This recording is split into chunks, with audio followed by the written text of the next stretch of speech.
What's going on, guys? Welcome back to the Beyond the Backboard Podcast, another special episode of the regular podcast. My name is Omar. Next to me, and my beautiful co-host Max. Jay is out sick. Earl is out sick, and we're here just living it up because we do have to continue what goes on. And episode 111, episode 1. Can you guess my next number? 1. Usually I feel like that's a lucky number, but we're unlucky today. We are very unlucky today. This is what happens when you record podcasts in the middle of flu and sick season. Yeah, I definitely agree with that one. So, first off, to start off every week, how's your week been, Max? It's been good. As you guys know, I was flu gaming myself last week, getting over the flu while I was doing the podcast, but it was a good week in terms of that. What's up? Gave it to Jay. Yeah. I did not give it to Jay. I promise. I have not seen Jay. I did not give it to Jay. But Jay is unfortunately now dealing with something perhaps similar himself. So we wish him well. Hopefully he'll be good to go for next week. But I've been feeling better, thankfully. I was able to get over it relatively quickly compared to, I think, the regular timeline. So I'm good to go. I'm just happy to be kind of back on my feet myself. So yeah, in that sense, it was a good week for me. Good. I'm happy. I'm glad. Because I started work last week, and it's been funky, but it's gonna get time to get used to and stuff like that. So it'll get better, but it's just funky. It's funky week so far. Funky in a good way or funky in a bad way? I feel like you could go funky multiple ways. What? There could be many different iterations of funky. I feel like. I feel that way too. We can go or all sorts of ways. Funky. One time, I won't disclose her name, but it does sound a lot like what this woman called. So this old woman came into my hotel and she's staying there for a little while, and this girl, her name is Malky. So we're full doxing. I don't care anymore. She doesn't care. Whatever. And she so she says her name. And she says, "Hi, my name is." And then this old lady, she said, "Punky? Nice to meet you, Punky." I was like, "Oh my god." Yeah, that's tough, you know. That is very tough. That's oh man, that is on the same level of looking at LeBron James and calling him Kobe Bryant, I have to say. Okay, that's not even remotely close to that, but okay. That's not even remotely close. Your example is just talking about her name mispronounced, not blatantly having a celebrity and calling them another celebrity. It is kind of grossly unpronounced though. I mean, it happens. Listen, I can't say I'm perfect and have never mispronounced someone's name before. I'm lucky. Max is a very hard name to not pronounce right. It has happened. People have gotten my name wrong before. They think it's Matt or something. Or close. Oh, okay. So they think it's a different name. Yeah, or they get the wires crossed. But generally it's a pretty hard name to mess up. So I'm lucky, but some names it takes a couple times to get right. So I feel for her. Has anybody in IRL ever except for me, Earl, or Jay, because we do it sometimes. Mm-hmm. But has anybody unprovokedly came up to you in person and be like, "Hey, Maximilian, how you doing today?" Or something of that? My friends call me millions of different variations on my name, but that's on purpose. It's one thing if I know you and you're my friend, you have nicknames, that's fine, that's one thing. Okay, but yeah. Just unprovoked in the wild, usually people get it right. Yeah, okay. I would imagine Omar is similar, but my last name, believe it or not, is not.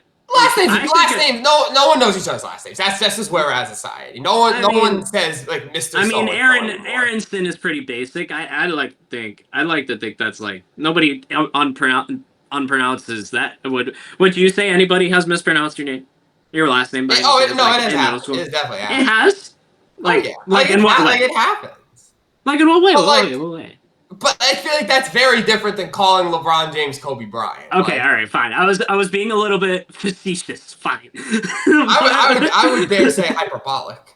hyperbolic is a better word to use. I have to agree with that. That was very hyperbolic. But all right, to get into the topic today, let's check in on the play-in team. So far, oh my god, I can't talk. So It's okay. Since you can't talk, I can. Yeah. I'm gonna pass it on to you. Yeah, please. All right. So we got a couple different topics we're gonna go into this episode. We're gonna do like Omar mentioned, we're gonna do a play-in. We're gonna look at the teams currently in the play-in, talk about who we think is gonna move up out of the play-in, who's potentially gonna move out of the play-in. We've got some Rookie of the Year stuff, which is exciting. There's been a couple really exciting rookies, other than Cooper Flagg. Obviously, Cooper Flagg stole the headlines coming into the year, but we want to spotlight a couple other rookies who've been doing bits so far in the league. And then we're going to be talking about our top 5 power forwards in the NBA. We got a list ahead of time from Jay, who again was supposed to be here. Of course, he can't be here, but he gave us a list of power forwards. So we're going to be ranking the top 5 power forwards in the NBA at the end of the episode. So that's something to look forward to.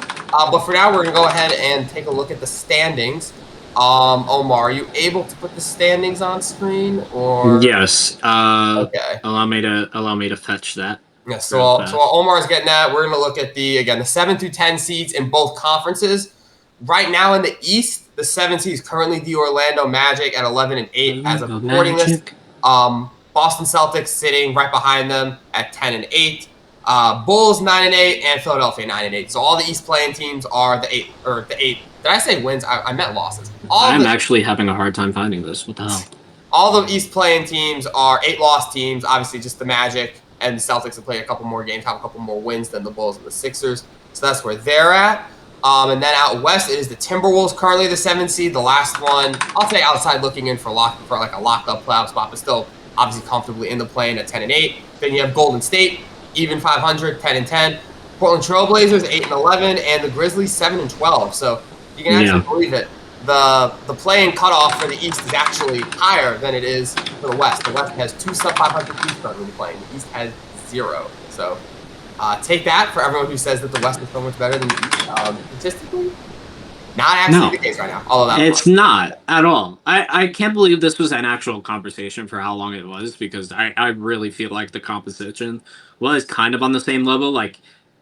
Were we not looking at the past couple of years and looking like, oh, the East has kind of won the last 2 or 3 championships, no? Except for well, we're not talking about the championship, just talking about the overall parity. I mean, just in general, I feel like I just feel like it's necessary to have those conversations. To be fair to the West teams, they mostly play each other, so I guess that's going to tank some of the mid-tier teams. And when you've got teams at the top like OKC, LA, and Denver that are just winning basically every game, it hurts some of those mid-playing teams. I do think over time it'll probably even out, and you'll see like you're going to have to win 40 games to get in the play-in in the West. I really do believe that. It'll get to that point once they start playing all the Nets and the Hornets and the Wizards East bottom feeders. I'm sure the West median will come up. Are you struggling to find these names? Do you want me to just put them up? No, I have it, but for some reason it's not allowing me to. Omar. Yeah, see, this is what it's doing to me right now. All right, well, just stop the share. I'll go. I'll do this. Hang on. Yep. It's not. Oh my goodness, what is going on here? There you go. There it is. Jeez. What the fuck? All right, can you see this? Yeah. All right. Okay, perfect. Yeah, that works.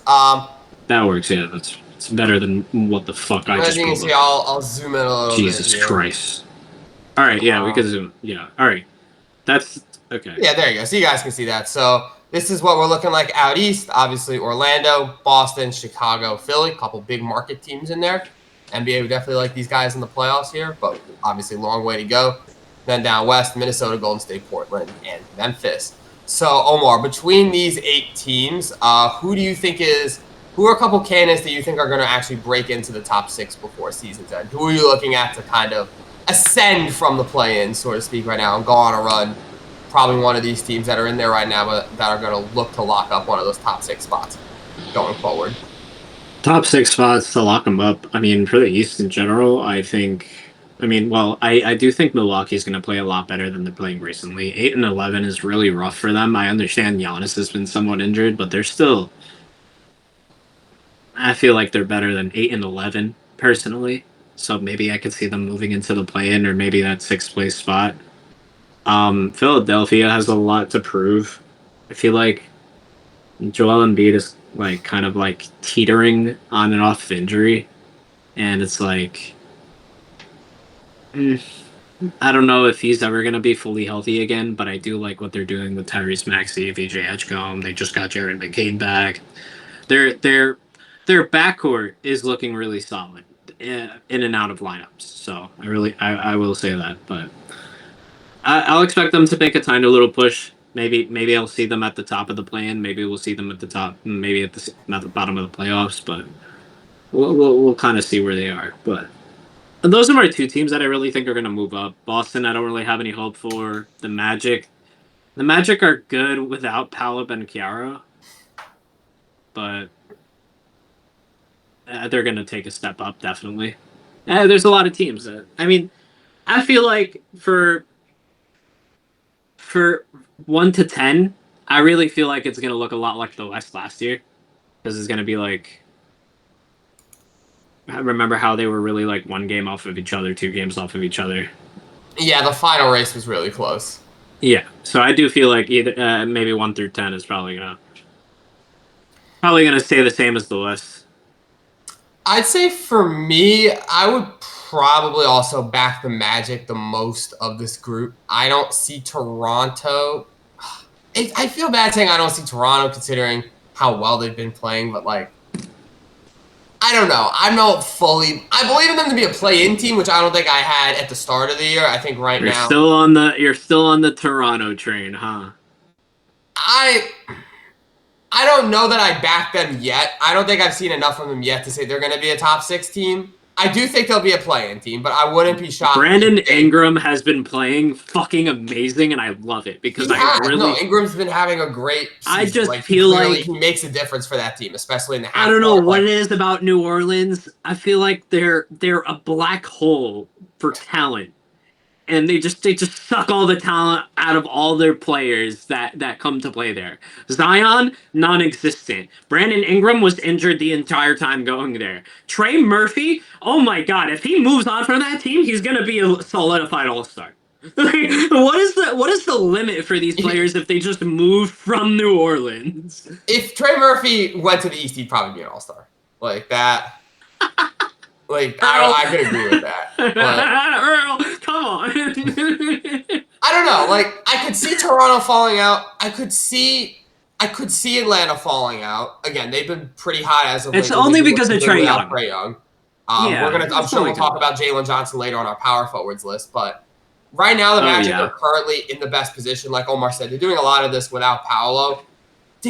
I really like what they have defensively. And I think in a league right now where there's so many high-power offensive teams that can be very inconsistent night to night, the fact that the Magic have a real defensive culture and can bring it defensively every night, I've talked about it on this show before, but I do think that is their ace in the hole. And when you're going to see that really pay dividends is more towards the end of the season. I think right now it kind of favors more high-powered offenses. So see teams like the Raptors, like Miami, that have big-name scorers that can really go to work.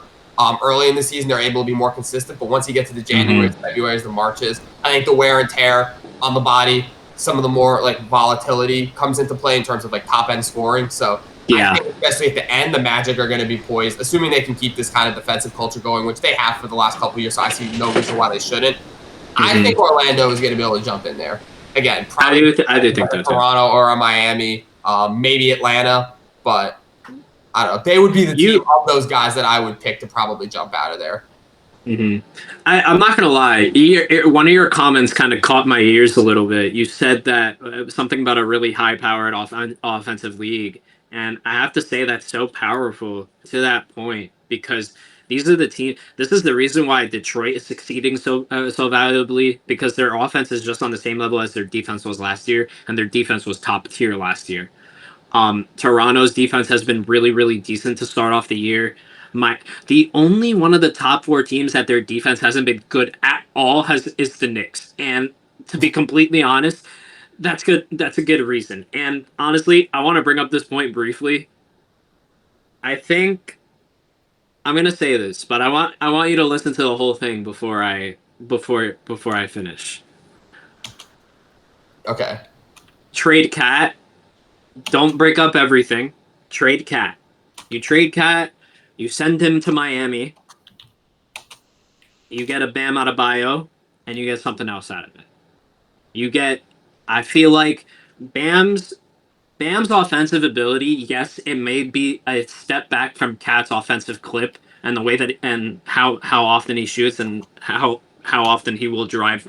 I'm saying too much, but the point of the matter is, I really do think that Bam Adebayo, although he may not match those percentages, everything that he'll make up for will be on the defensive end, because Cat is kind of like a 60-0 type of player where I feel like he will either give 60 or 0% on defense, and it's never 100%. It's never to a degree to where it's actually doing any good. I feel like we saw that last year in the playoffs a lot. I'm sorry, I'm going on a tangent. I didn't mean to take us off so far, but that's just how I've been feeling for the past couple of weeks, personally. As a Knicks fan, I want to know how you feel about that. I mean, sir, yeah, I definitely don't think that Towns' defense. I don't like Towns' defense at all. I wouldn't be super mad if we shopped him for a better defensive anchor, but you know, we were able to win somewhat with him. So I don't know. I'm 50-50 on it. I am too. Don't get me wrong. Who do you think is the team, looking at those East teams, who do you think is the team that could fall out of the play-in? I mean, I really do think, I mean, look, probably Boston, actually. I was going to say Chicago, but probably Boston. I mean, Boston just doesn't have, yeah, I just don't think Boston has the talent. Jaylen Brown is that dude, don't get me wrong. And while he is that dude, he can still be that dude and not have a left hand. So, I mean, every episode. I know. I'm sorry. I just have to. But no, truth be told, the Boston Celtics, I really just feel like they're the most inconsistent team here. I really do think Chicago really took a solid step forward this year, and I'm really looking forward to what they can do. And I really think they could make some noise in the play-in. They did a lot of good retooling. They didn't do too much. They didn't do too little. And I feel like it really actually worked out well for them. The only person they didn't trade was the one they went into this season trying to trade, Nikola Vucevic. And look how well he's fucking playing. Well, Vucevic has always played well for them. The problem is they just doesn't usually translate to winning. Yeah, they don't need him. Yeah, it doesn't translate to winning. I'm actually going to go with Chicago. I back Boston. I think they're a more cohesive unit. They've been there, done that before. I think the coaching there is definitely, I would take Mazzulla over Billy Donovan as a coach. I still think if you look at the two teams, I think the Celtics still have a better player in Jaylen Brown. I think he's still better than anyone on the Bulls at this point. And the Bulls have kind of been coming, again, I hate to say like back down to earth, but like you do see 3-7 in their last 10 games there on the screen. It kind of feels like they're starting to regress to the mean after their like admittedly very hot start. Modest Pizelli's is not getting a ton of time, which I don't love. I think maybe if Modest was getting more time, you'd have an argument that like by the end of the season he'd be really kind of ready to step into like a semi-competitive role to get them over the hump, get them into the play-in. But I don't know. Like you mentioned, Milwaukee feels unlikely that they're going to stay at an 11 seed once Giannis comes back, and when Giannis is there, you figure they're going to be a 500 team. So I think if there is an odd man out in the East, it's probably Chicago. I mean, listen, maybe it will wind up being Philly with their injury woes come back to kind of bite them. Maybe it will be Boston just kind of middling out. They kind of punt on this season and try and get a better pick. That is a possibility. But we've seen this too many times from Chicago. I don't think they're wildly different enough this year for me to be like, yes, this is a team that is going to be, I mean, they're usually in the play-in to be fair, but like with the teams in the East that took a step around them, like Toronto, I do think is going to be at least a play-in team. Miami, you figure, is going to be in the play-in. Atlanta's going to be in a play-in. Like, these are the teams that usually fight for those last few spots, but they usually beat one of them. And now that all three of those teams are, I would say, definitely better than them this season, I don't know. I don't have a ton of hope for the Bulls. But maybe I'm wrong. Listen, they certainly had a better start this year than they usually do. So, credit to them for that. But they would be the team I would say most likely to fall out. Okay. I respect that take because I almost did it. So don't get me wrong. But all right. Moving down to the West again, you got Minnesota, you got Golden State, you got Portland, you got Memphis. Who are you looking at to move up for this one?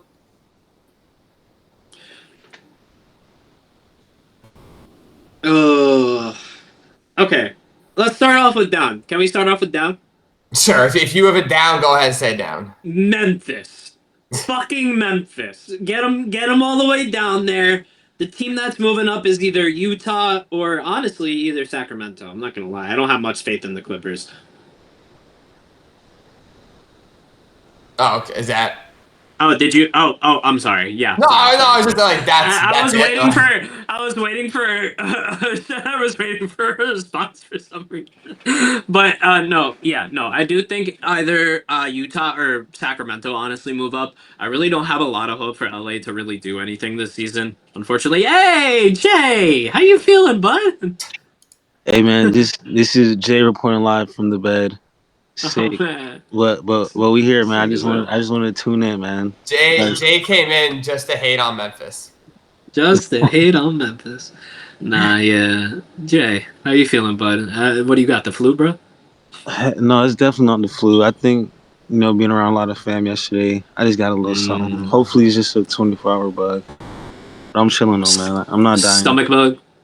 About that, bro. It's really my head, bro. My head. It's a bad headache. Like when I sit up, she starts spinning, so I'm laying down. Oh nah, yeah. Chill for today. I'm slightly cooked.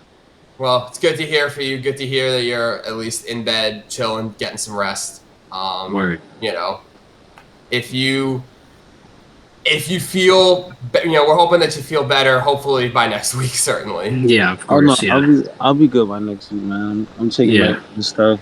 I'll probably we mentioned at the top of the episode, this is what happens when you record podcasts during like the sickness season, during like the holiday season. Like you said, everyone's flu game, everything's going around, so this is just kind of a casualty of that. Yeah, man. We had flu game max last week, flu game Jay this week. Let's get it, man.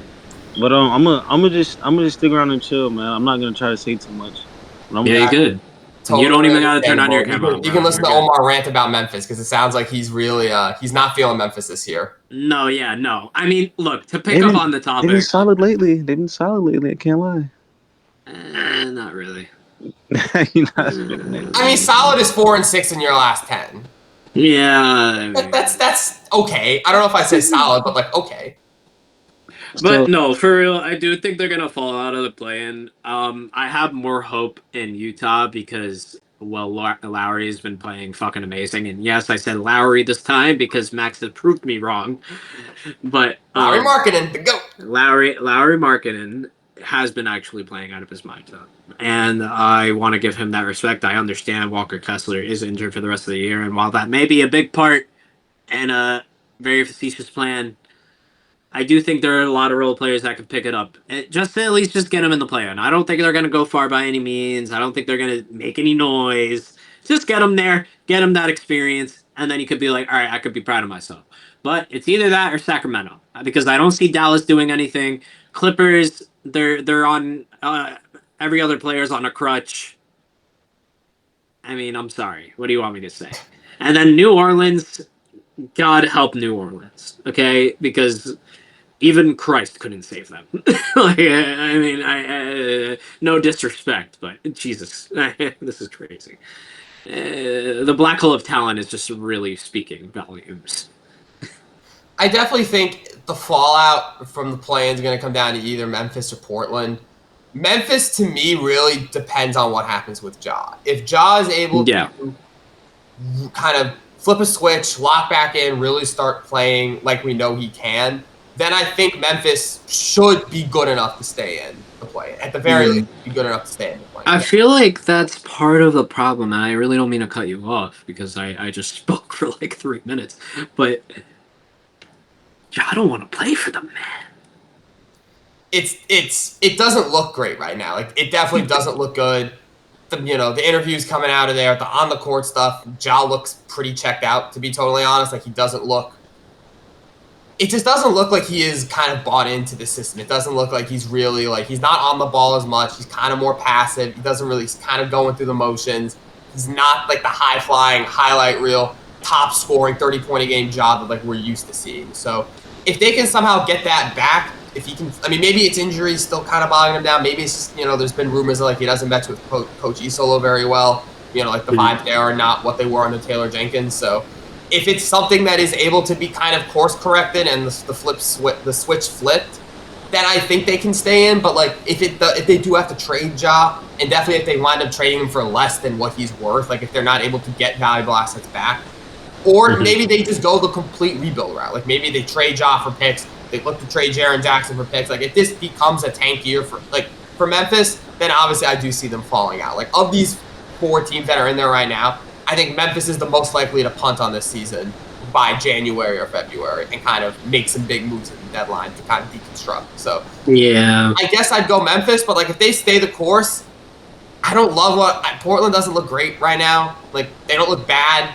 They also don't look great. Like they're not a team that I look at as like, okay, they definitely like they're ready to be a play-in team.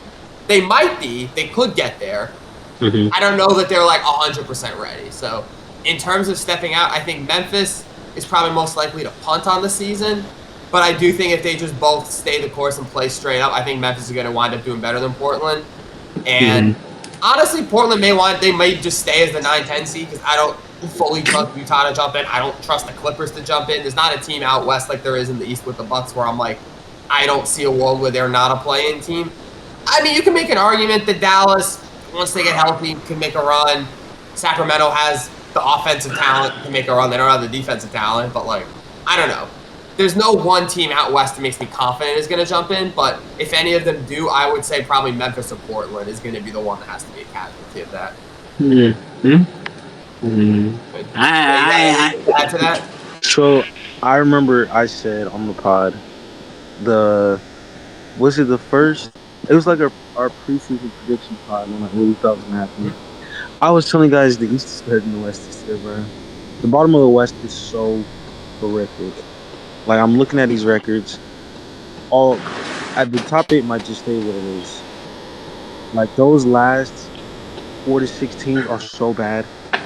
Like, they're not gonna put up any fight to get in. Like, Memphis is already out. New Orleans is already out. Dallas is already out. They're tanking. The Kings are gonna blow it up. The Clippers are gonna blow it up. The Jazz they have a fighting chance, but they suck. Bro, these teams are so bad, guys. I'm sorry. Jay, I gotta say, man, I have to say, I'm looking at Utah and I'm saying they're headed in the right direction and they're going to be doing things in a few years. I'm not looking at the Utah Jazz right now and I'm saying, hey, they're supposed to be competitive right now. No. I'm looking at them and I'm saying they're going to be competitive in a few years. Give them the time to develop. So, I mean, I feel like everybody kind of shares the same opinion. I don't really feel like Utah Jazz fans are going out there being like, yeah, Laurie Markkanen is going to take us to the finals. I don't think anybody's doing that. Respectfully, I don't think so. This season is over. I agree with you. I agree with you. I can say that with confidence. So who do you like to jump up out of the play in the West? Minnesota for sure. It would be either Minnesota or the Blazers. I say the Blazers because they have an identity on defense. Thiago Splitter's not a bad coach. They beat 3 of the best teams in the NBA this year. They gave OKC their only loss, beat Denver in the NBA Cup. I would go Blazers just because I think John Morant will eventually be traded. He hates this team. That team's the vibe over there is just not a good vibe in Memphis. I think they fizzle out even more than what they have already.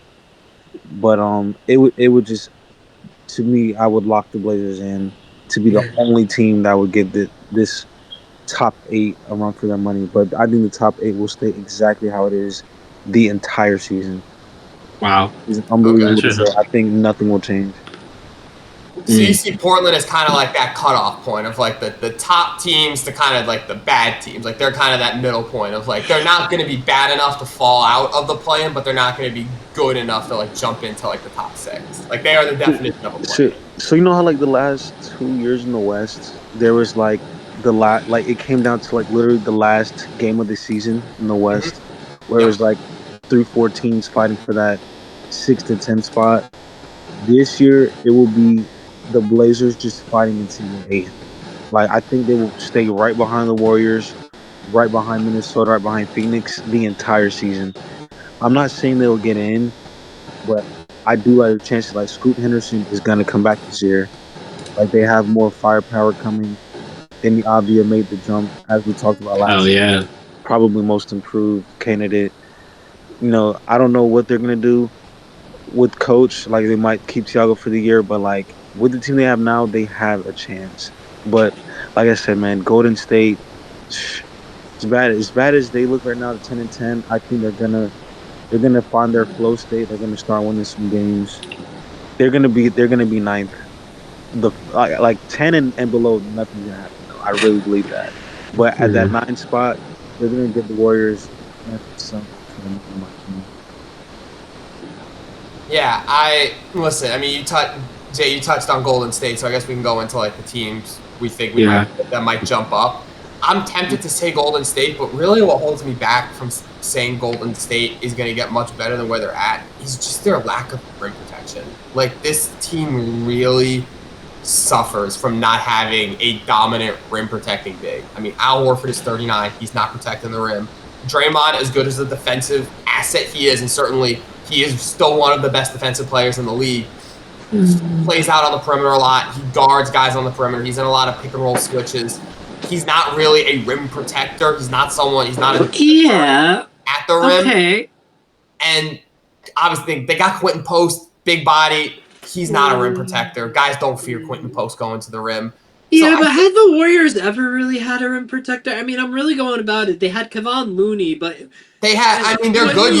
Going way back, they had Andrew Bogut, who was a great rim protector. During their championship years, they had JaVale McGee at times, who was a solid rim protector. Even in their last championship, they had Kevon Looney, who was not a great rim protector. I'll give you that. He was a bigger body down there. He was someone you could put in the paint and at least, I feel like, do a competent enough job. Right now, this team really. That's all you gotta do. I think this team really misses like a traditional 7-foot athletic big to really be a rim deterrence. So for me, I feel like if maybe they can acquire that at the deadline, but assuming they don't, this seems like a 500 team to me. I don't think this is a team that can go up there and fight with the San Antonios, the Houstons, the Denvers. Like, I think they're staying where they're at. If a team's going to jump for me, it's Minnesota. I'm picking them as a jump. They've done it before. They're the 2-time defending Western Conference. They've been to the last 2 Western Conference Finals. They haven't won either one, but they've been to the Western Conference Finals before. It's a very similar team. You still got Anthony Edwards, who's playing like a top 10 player in the NBA. You have a solid enough core. If Julius Randle and Mike Conley can just kind of hang on for the rest of the year, if they don't show major signs of regression, I think it's probably a matter of time before they jump up and take that 6th spot from Phoenix. But Phoenix has been playing very well, as you guys can see, 8-2 in their last 10. Devin Booker has been having an all-NBA caliber season, like really a quieting the haters kind of season for D-Book. So maybe that continues, but assuming he's not able to keep dragging this team, I do think Phoenix is more of a play-in team than Minnesota. I think the overall team of Minnesota is probably better than what Phoenix has going right now. So I'll take them as their most likely jump up. There was no Julius Randle shade in there. I didn't no shade at all. Max, I didn't say Max, you said if Julius Randle and Mike Conley. Oh, did I say? I meant Rudy Gobert. If I said Randle, I meant Gobert. I'm sorry. That was so disrespectful to Julius. I'm sorry. I swear to you, I didn't think I said Julius Randle. I meant to say if Rudy Gobert and Mike Conley can hang on until the end of the Max, it's instilled in you now. You really hate Julius, man. You hate him. We've been trying to tell you, Jay. Me and Earl have been trying to tell you. I mean, listen, go back and watch the last few Timberwolves games. His turnovers have lost him at least 2 of those games. So no, that Suns game was literally Julius Randle's fault. Listen, I spoke about this with my dad yesterday. I was like, man, I don't know if they really just need a point guard or they need to make a coaching change. That's how bad their last 2 losses are. Like, losing in the final minute of 2 straight games up by more than 8 points is pretty ridiculous. Like, Mike Conley can't play for 1 minute and just make sure the offense is solid. I feel like that's a coaching problem. I'm not saying fire Chris Finch. He's been in 2 straight Western Conference Finals, but definitely some weird coaching in the last minute of these games, man. I know Anthony Edwards missed free throws. I know whatever, but it just goes on the coach. Close out the game. Like, very, very weird. Very weird vibes in Memphis as well. Weird vibes. Listen, it's tough to win games when you have a player like Randle who is not very good in the last 5 minutes. I think that's no secret. I think he's shown it in those couple games with inbounds turnovers and bad shots at the end.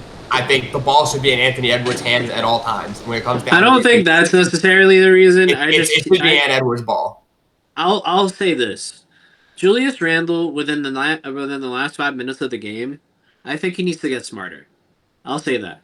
I think he gets. I mean, I agree with you, but like, how old is he now? Is he 29? I agree with you. Don't get me wrong. I agree with you. It's just I feel like no matter what age, you could still get you could still get more intelligent, and you can still learn not to make the certain moves that you do make. So I do feel like there is still room for Julius Randle to do that. Do I think it's impossible? No, I don't think Julius Randle is incapable of any change. But what I do think is he's probably stuck in his ways. So I mean, yeah. Can he learn that? Probably. Will he? No. And that's probably what's going to make him... At some point, you are who you are. Like you say, you get stuck in... Like, this is just kind of who he's been as a ball player. Like, I don't... Like, even the stuff when, like... Look, I like Julius Randle. I've always been a fan of Julius Randle. That jersey is signed by Julius Randle, even though he was a dick to me that day. I didn't really care. He was still like a really cool player. I will never forget what him and RJ Barrett did for us. They literally brought us back from relevancy. Max, you can't forget about that. I'll never forget about that.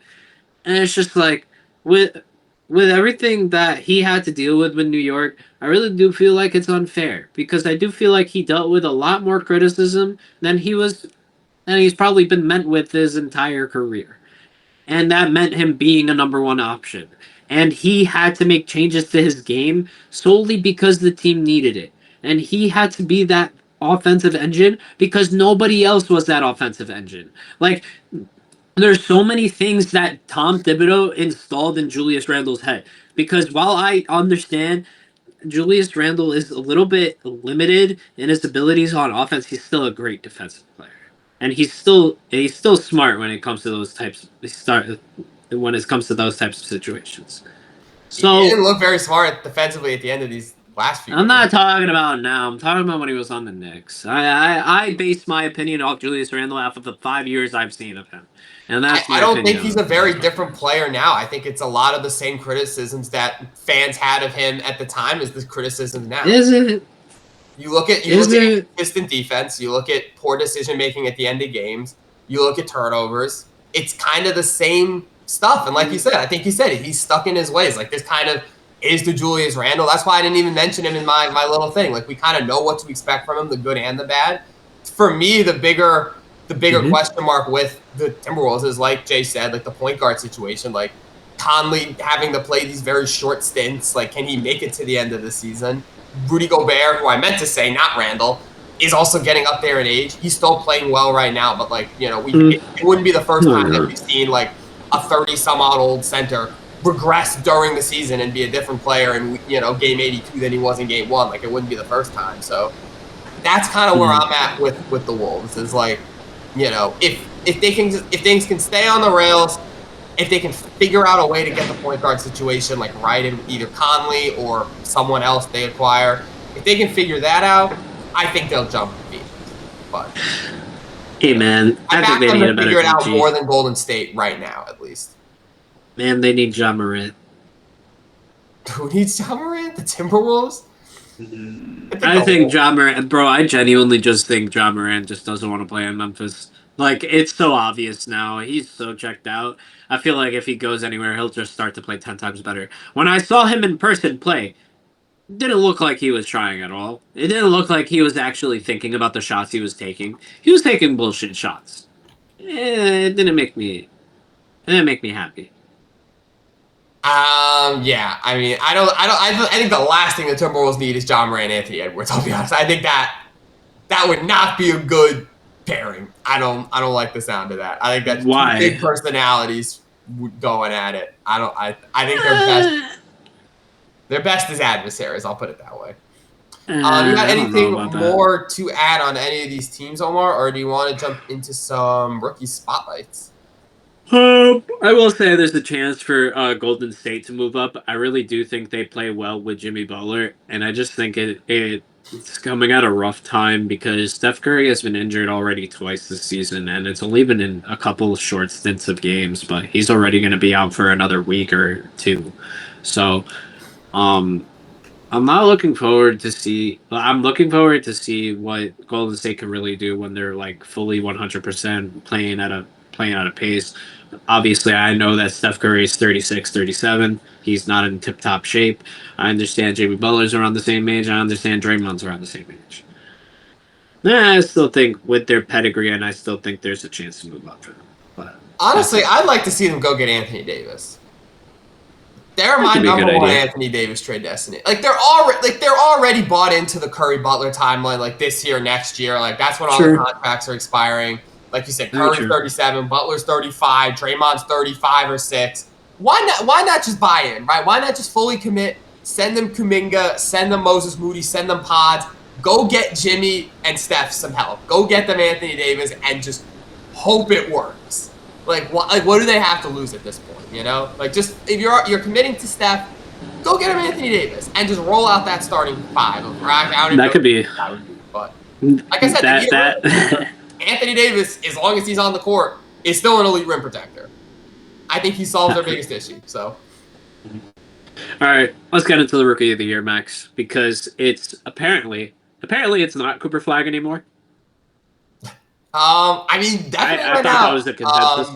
Couple guys have been playing very well. Like Cooper's had a very good season, but we wanted to spotlight Cedric Howard for the Memphis Grizzlies and Colin Kneppel for the Charlotte Hornets. Have both had some very, very good seasons, and seasons that I don't think a lot of people outside their fan bases will probably saw coming. Know about. Colin Kneppel has been freaking amazing. I will say that he's been averaging, I want to say, 18 points a game, probably a little higher than that. And honestly, he knows how to distribute the ball. He knows how to shoot that at a clip. He knows how to drive and knows how to. He's looking like a full package for that squad, and I want to see how this squad plays without. Like, I know how weird it sounds. I want to see how they play without LaMelo, because I really do feel like LaMelo kind of holds something up there, holds the offense up there. Because while he's a good distributor, and while he can be even better, I feel like he's worried about his offense a lot. And I really feel like he's worried about scoring too much and getting the ball in the hoop, that he's not looking for open players that he can hit and score. I mean, I just feel like whenever I see it, I'm like, he's not a pass first guard, in my opinion. He's a shoot first guard. Yeah, I mean he's a shooting guard. He is a 2. I think they very much if they see him as a pair. They see him in the middle of LaMelo and Brandon Miller. Like I think the Hornets. I'm saying LaMelo. Those 2 guys. I was saying LaMelo is that. I don't think LaMelo is much of a distributor. I think Colin Kneppel has been doing really well this season with that. And I think LaMelo, while he's known to be kind of this wild passer, I kind of feel like he's already shown that maybe he's kind of back down to earth in kind of that regard. In my opinion. What I've been saying. Yeah, I mean, will the Hornets look to explore a LaMelo Ball trade? That remains to be seen. But I think Colin Kneppel is definitely ahead of the timeline. I mean, they did draft him very high. But, yeah. I mean, for someone for a first-year guard in the NBA, who's not even drinking age yet, to be scoring 18.5 points a game, even for that team, is impressive. And what impressed me the most about him is his efficiencies. Like, right now, shooting 47.6 from the field, 41.7 from 3, 88 from the free throw line. Like, effective field goal percentage above 60%. Like, that's crazy. For a rookie guard in the NBA to be putting up that kind of, like, crazy good efficiency is wild. Mm-hmm. So, I think, I'm not shocked that he's having the volume that he does. Obviously, being on Charlotte, you're going to get a lot of volume shots if you're that high, up the totem pole. Like him, Brandon Miller is kind of like their 2 young stars, if you will, like future stars. But the fact that he's doing it so efficiently, really, I think that you gotta love that if you're a Charlotte fan. Like, to be doing that this early in your career, that's usually something that develops. Like, you show flashes your rookie year, but consistency is an issue, efficiency is an issue. That's something you grow into year 3, year 4, year 5 when you become a complete player. For Kneppel to be plus 40 from 3 already, plus 45 from the field, and if he can keep his free throw shooting above like 85, 86, that would be great. So I think he is by far above schedule, and like Hornets fans definitely have something to be excited with here.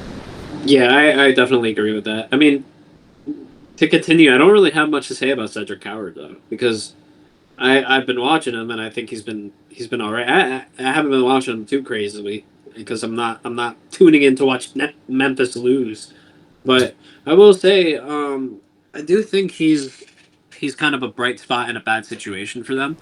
I really do think I think he's been playing well. Not to say that he hasn't. He's again, yeah, I think that's the only good thing I could really say about him right now is that he's a really bright spot for that Memphis team. That's kind of in a really dark place right now because they don't know what direction they're going to really go. Are they going to trade JJJ? Are they going to trade Ja? Are they going to do this? Are they going to do that? Yeah, for me the biggest thing with Coward is just how well he's fit in with that Memphis team. Like you said, there's a lot of kind of turmoil, a lot of question marks, like does Ja fit with Coach Isolo or not? I think he's fit very well in that team. I think he gets the fit under Isolo is really good. Like his catch and shoot ability, I think is good. His shot creation has been there, more or less throughout the season. Solid enough defender. He doesn't feel lost out there. I know this is similar to what I said about Kneppel. His efficiencies aren't quite like shooting splits like Kneppel, but I do feel like just as a piece on the court, he gels really well with this Memphis team. Like if you were a casual NBA fan tuning into these games, you wouldn't like ID him as a rookie right away, right? Like you're not seeing him like miss a ton of defensive assignments. You're not seeing him like kind of out of place on offense, like kind of falling into like that corner sitting vibe. Like he seems very ready. Like he is on the older side. He's 22, which like I guess for modern NBA rookies is old, but like he is kind of like I feel like he's settled in very nicely with this team that has had a lot of turnover, or like not turnover necessarily, but just like question marks around them, like a lot of narratives surrounding them. So I think that's what's impressed me most about him. And once things kind of settle down and they either pick a direction of Ja is gonna get his stuff together and play real basketball, or they're gonna trade him and just move on, I think like that's only gonna help him for sure. Like the baseline is there with Coward, so maybe he hasn't been like as outwardly numbers and efficiency-wise impressive as Kneppel, but I do think like he seems to be a very mature player in that role, which again, you draft a 22-year-old, you hope to see that, but you don't always see that. I agree. I think that's a very good thing that at least Colin Kneppel and Cedric Coward have been prominently like mature in wanting to start their careers and wanting to actually progress into players that an organization can look at and be like, yeah, we can build around him. So I really do compliment those players because they've been working really hard to really get to their position. For Cooper Flag, it's not like he's been playing bad. No, and this is all not to say that Cooper Flag is a bust. That's not exactly. It's not that he's a bust. These players have just been great, and Cooper has been thrown into a situation that I feel like he wasn't ready for. Would that make sense in your opinion? It's a lot to ask of any 18-year-old coming into the league to come into a franchise that had as much turmoil, and I feel comfortable using the word turmoil with the as much turmoil and just craziness as they have a franchise that has pivoted direction like 3 times. Like they pivoted direction from Luka, then they pivoted to get him. Like there's just like you said, it's a lot to ask of an 18-year-old to come in to this team of all teams and basically be Luka Doncic. Like that is kind of what the fan base, whether they say it or not, is like low-key expecting. Like they expect him to be the Luka Doncic replacement. That is a lot for anyone. So I agree. I don't know if you ever looked at that like video of him and Nico Harrison sitting together, and then somebody was chanting something in the crowd about Luka, and then Nico kind of looked at him like, I mean not Nico, I'm sorry, Cooper kind of looked at him like he like gave a smile, and he like, I don't know if you saw that, maybe that was just me. It was when he first got there. It was very, very early on in the season. But there's so much noise, and it's not even none of it's his fault. Like he's not. There's unrealistic expectations on him. I don't even want to say unrealistic because that makes it sound like I do think he could live up to them, but it's a lot of pressure regardless. I think he's shown flashes of being really good. I just don't know if it's there yet. And I think he may still be used to a little bit of college ball, if that makes sense. But which has only played like 1 or 2 years. I feel like I feel like he was NBA. I think he's NBA ready. Like he is still putting up. I do too. Like he's putting up 16 a game, 6.5 boards, 3 assists. Efficiency's not there yet, especially from 3, shooting below 28, at least 27% from 3. So you definitely want to see that get up there. I mean, like you said, I think the biggest thing for me is he's just not quite there yet. I think it was unrealistic to expect him to be an all-star in year 1. He's not playing like an all-star right now. But again, we're talking about a first-year player. Like I think any other, again, like we applaud Kneppel and Coward for putting up the numbers they are. Cooper Flag is putting up similar-ish numbers, but like we're like, oh, he's having an awful season. Like he's just not an all-star year 1, which is okay. And the scoring, like to be fair, the scoring is still putting up 16 a game. It's hard to score 16 in the NBA, period. Especially as an 18-year-old. Like he's doing this. Like the fact that the scoring is there is a good sign. What's really what I think most people are waiting for, what that next step is gonna be whenever he does take it, are the other things. Like can he get up to 8 rebounds a game? Can he get up to 5 assists per game? You know, like can he average a steal on a block a game? Like he has the versatility and the build to be able to hit kind of all those statistical categories in a way that like prime Paul George would, like prime Kevin Durant would. Like you weren't just like you wouldn't just get 20, 25, 30-point games. You would get double-doubles from Durant. You know, you would get 6, 7 assists from Paul George. You would get 3 stocks a game. Like you would get numbers like that from those guys. So I think that is the next step for Cooper. But like the scoring is there, which is good, and obviously the efficiency is going to come with it. But I think that will come with time. So. Not a bad season by Cooper Flag, and like you would assume these numbers are only going to get better. But I think what needs to translate more is like his all-around game that we saw in college. Once that all-around game transitions in a little more, I think that is kind of what he'll be like. That's when he'll really start to get strong. Well, all right then.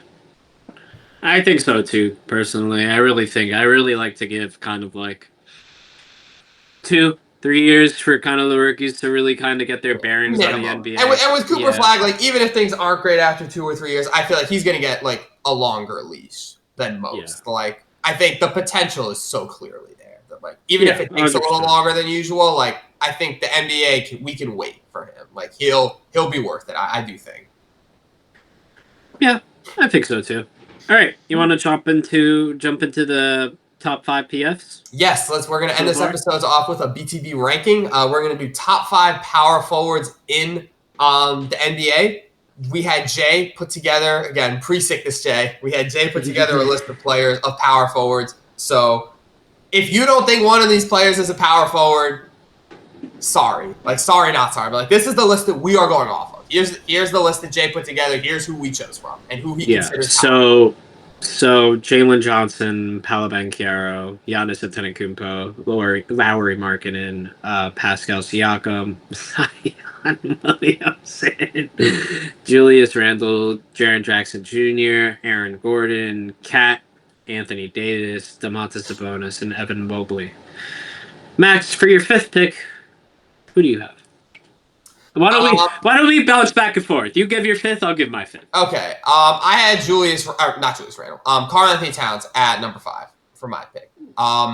Certainly, we mentioned a little bit earlier this episode, his defense leaves a lot to be desired, and he's been very up and down, inconsistent to start this year. We haven't kind of seen the consistent offensive output of him in years past, but I do still think like at his peak, he certainly played like. When you're getting good Karl Anthony Towns, he is still a very valuable asset. Like he is someone who can give you 40 points on a given night, and great ability to stretch the floor. Especially if you're looking at power forwards, you want someone who can kind of stretch the floor, give you that, give you the 3-point shooting. Solid enough passer, not phenomenal, but solid enough. When you got a guy who can give you 30 and 15 or 40 and 20 even, like it's tough not to put him in the top 5. So I'll go Karl Anthony Towns at number 5. Obviously, he does play a lot of center for the Knicks, but they've been using more lineups of him and Mitchell Robinson this year, which I guess why he counts as a 4, and why if we're going to count him as a 4-man, I think it'd be crazy to not. I couldn't leave him off this list. So number 5 for me.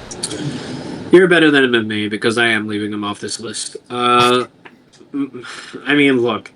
Do I understand the amount and what he brings to this offense? Yes. but it's such a big trade-off for that defense to be It an is. It absolutely absolute is. zero. It's literally, Max, it's a 0. It's a 0% No, I know. effort, I'm fully aware. and Most nights. it's completely bullshit. Like, it's crazy because he couldn't even be tired and he's barely trying on defense. But I digress. I'm leaving Cat off this list. The trade-off for me for his defense is too fucking low. And with that being said, I think the fifth person on my list is Evan Mobley. I think Evan Mobley, while defense is his bread and butter. That's why I like him. I think his defense is so valuable on an NBA team that I think they'll give top dollar to get Evan Mobley back. So with that being said, do I understand? Yes, Cat, better offensive ability, shoots at a better clip, yada yada yada. Yes. Evan Mobley's in his second year, plays 10 times better defense than Cat could. I mean, not second year. What am I saying? What? Like fifth year. Sorry. Jesus. That's crazy. That was crazy. My bad. We continue. But I'm sorry. It's more like year 5. I'm sorry. But what I'm trying to say is the point still stands. He's in year 5 and his defense is still on levels and levels above of Karl Anthony Towns. So that's why I'm taking him 5 instead of Karl Anthony Towns. Yeah, I totally agree with you, Omar. I have Evan Mobley at number 4 on my list, 1 spot ahead of Karl Anthony Towns. The defensive jump that he took last year, he's going to be a defensive force in this league for many years to come. I think offense, some people have been disappointed with his offense this year and the fact that he hasn't really seemed to take much of an offensive step, which I hear you. I think his offense is already solid. Last year, I think you saw him take a big step with like point center Mobley, like handling the ball more, initiating offense a lot more. I think that was a step that satisfied me personally with Mobley. And I think when you have someone who is good defensively as he is, who's still able to put up close to 20 points a game, to me, I'm happy with that. Like you said, he's a very good two-way player, one of the better two-way players we have in the league right now. Is he ever going to be a 25 a game offensive scorer? Probably not, but I think that's okay. I think, the 20 points he's at is solid. I think what he's doing for the Cavs is good enough. If he ever wants to be a top power forward, he's going to have to kind of branch into that offensive game a little bit more, but I think defensively right now, he's still a top enough player to where he's top 5 on my list. I agree. Number 4 on my list, I'm going to go with... this is a hell of a player pool. I can't lie. I have to go with Domantas Sabonis. I mean, because I'm purely going off of this season. If I'm purely going off of this season, I can't include Anthony Davis. Can't include Cat. Aaron Gordon's a maybe.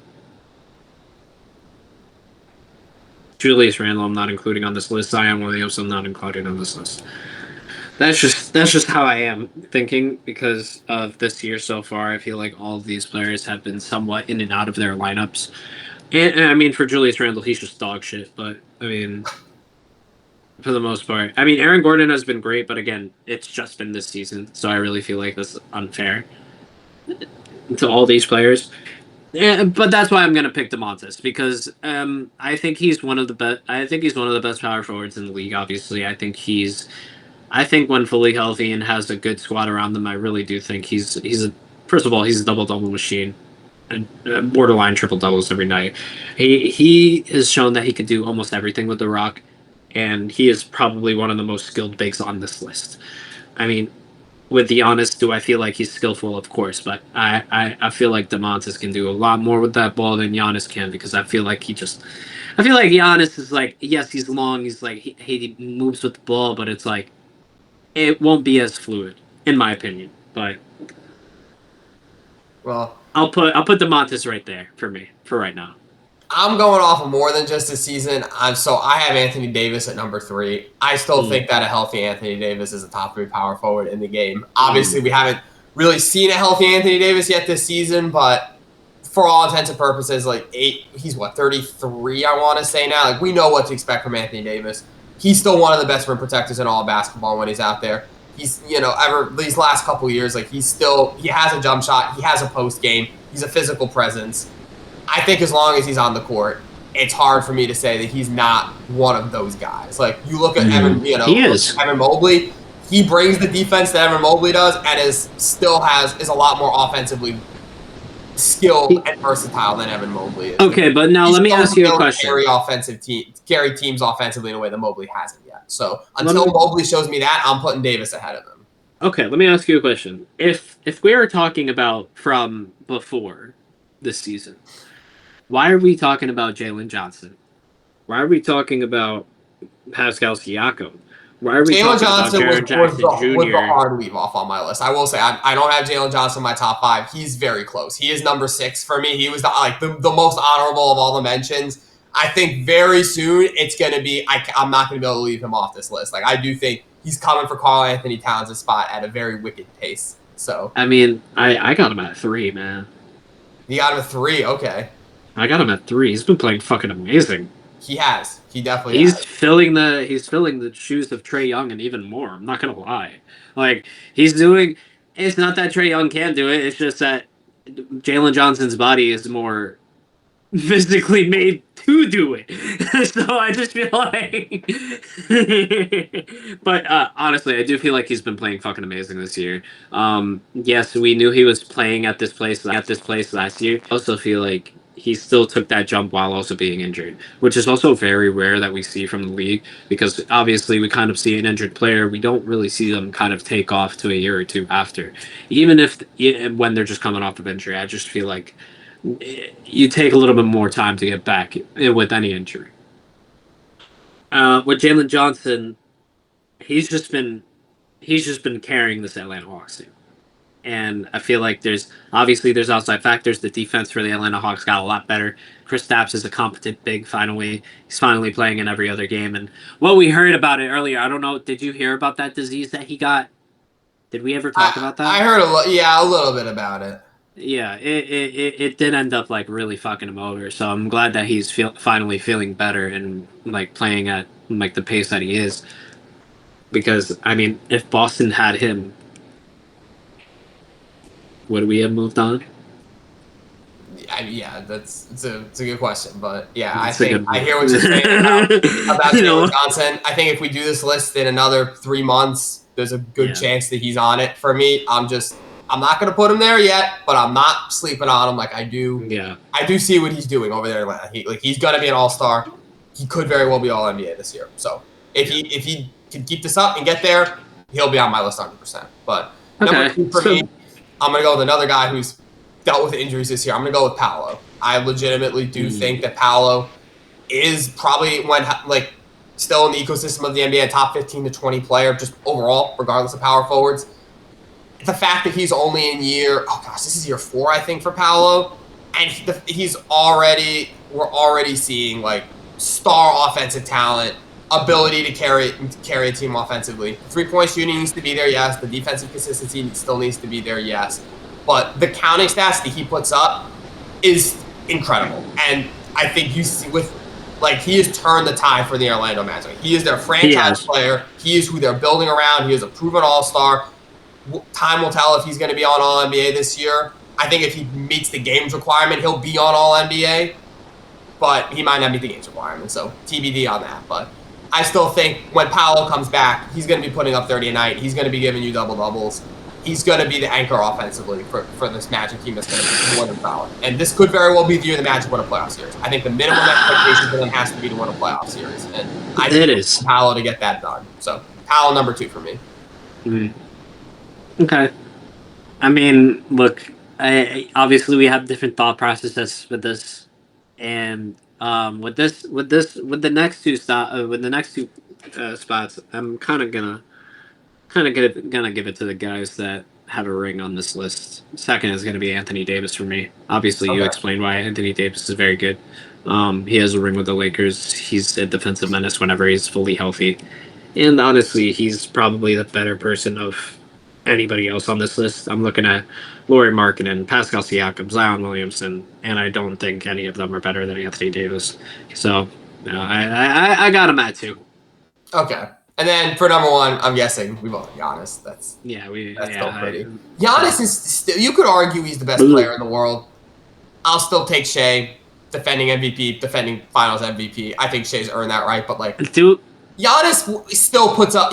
He gets 35 and 15 and run and dunk, man. Like you don't even blink an eye. Like if Giannis doesn't get that, it's like, oh, he had an awful game. But like he puts up otherworldly numbers. It's like, oh, that's just another game for him. Now, why isn't Wemby expected to do that? He's taller. He can move the ball more fluidly. But like Wemby will be doing that. He already does. Like Wemby already does. Like it's kind of the same thing with Wemby. Like we're kind of just numb to Wemby's second year, though. Like, I'm giving him that. Like, you see Wemby with 40 and 15, you're like, oh, duh. Of course he's gonna. Yeah, he's 7'5". But Giannis is he is the standard for power forward. He's been the standard. He will continue to be the standard. He's only 30. He's gonna do this for another 5 years, probably. Like, yeah, I mean, he's at the peak of. You could argue he's playing some of his best basketball now. I think we're gonna see a rise in NBA player ages. I think a lot of older people are gonna start to play a little longer. Yeah, I mean, we're already seeing it. Like James Harden is 36 and is quite literally LeBron, every Steph single Curry, James Harden. Anthony Davis is still. I mean, he's injured, but never mind. I'll scratch Anthony Davis. But I think you could say that 4 of the top 20 players in the NBA right now are 36 and older. Like LeBron, I think is still. I mean, we're seeing him come back from his injury now, but it looks like he's going to return to mostly a top 10 to 15 player. And honestly, he doesn't need to. LeBron doesn't need to do more than average 15 to 18, to be honest. If you have, I don't think he's going to average 20. I don't see a world. He is. He doesn't need to. He is. He doesn't need to, but he will because he's LeBron. So LeBron and is still up there. Still 13. Curry is still at the peak of his past. Not the peak of his past. Pete Curry was different, but he's still very much a top 10 player. Durant, I think, is still top 15 to 20. Harden's playing like a top 20 player. So these guys are all 36 and older, and they're top 20 in the league, which is crazy to think. But it is crazy. Giannis could very well be one of those guys in 5 to 6 years where he's 36 but still considered a top 10 player. That wouldn't shock me at all. So he's number 1 on our power forward list. Let us know who you think is the number 1. Let us know your whole top 5 power forward list in the comment section below because I feel like everyone's going to say Giannis. So let us know your whole list. Who did we snub? Who did we maybe put a little bit too high? Let us know. And as always, we want to thank you guys for tuning in to this episode of the BTB show. Keep an eye out for more content coming on YouTube and Spotify as always. Everyone be well, stay healthy, and this is Omar and I signing off for the week. Enjoy the week, everyone.